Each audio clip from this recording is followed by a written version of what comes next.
News 7 Tamil, பொறுப்பும் பொது நலமும். மாலத்தீவு நாட்டில் ஏற்பட்ட கடும் குடிநீர் பஞ்சத்தை இந்தியா தனது அதிரடி நடவடிக்கையால் உடனடியாக தீர்த்து வைத்தது. இது குறித்த ஒரு செய்தி தொகுப்பை தற்போது காண்போம். நான்கு புறமும் தண்ணீரால் சூழப்பட்ட ஏராளமான குட்டி தீவுகளை கொண்டது மாலத்தீவு.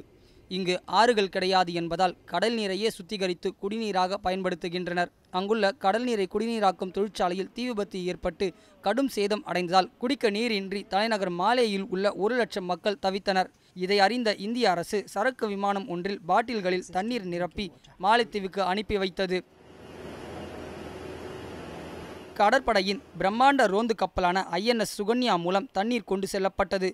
தொடர்ந்து நிலைமை சரியாகும் வரை விமானம் மற்றும் கப்பல் மூலம் தண்ணீர் அனுப்பப்படும் என்று இந்திய வெளியுறவுத்துறை அறிவித்துள்ளது.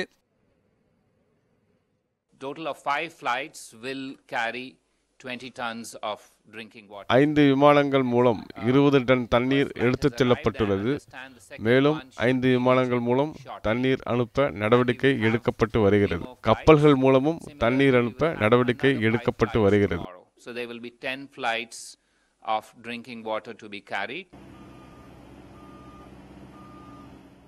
மாலத்தீவு சென்றுள்ள குடிநீர் மாலத்தீவு செஞ்சிலுவை சங்கம் மூலம் விநியோகிக்க நடவடிக்கை எடுக்கப்பட்டுள்ளது. நான் தனிப்பட்ட முறையில் இந்திய வெளியுறவுத்துறை அமைச்சரை அழைத்து நிலைமையை விளக்கினேன். எங்களின் கோரிக்கையை ஏற்று உடனடியாக தண்ணீரை அனுப்பி வைத்த பிரதமர் மோடி, வெளியுறவுத்துறை அமைச்சர் ஆகியோருக்கு நன்றியினை தெரிவித்துக் கொள்கிறேன்.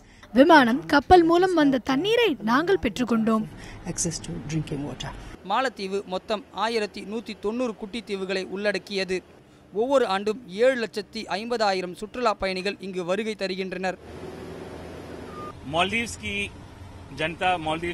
மாலத்தீவு நாட்டு அதிபர் மற்றும் மக்கள் இந்தியாவுக்கு நன்றியை தெரிவித்துக் கொண்டுள்ளனர்.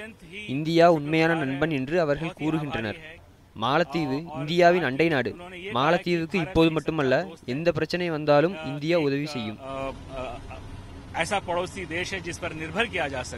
மாலத்தீவு நாட்டின் மொத்த மக்கள் தொகை 4 லட்சம் ஆகும். இதை கருத்தில் கொண்டு சீனா, இலங்கை போன்ற நாடுகளும் உதவிக்கு வந்துள்ளது குறிப்பிடத்தக்கது.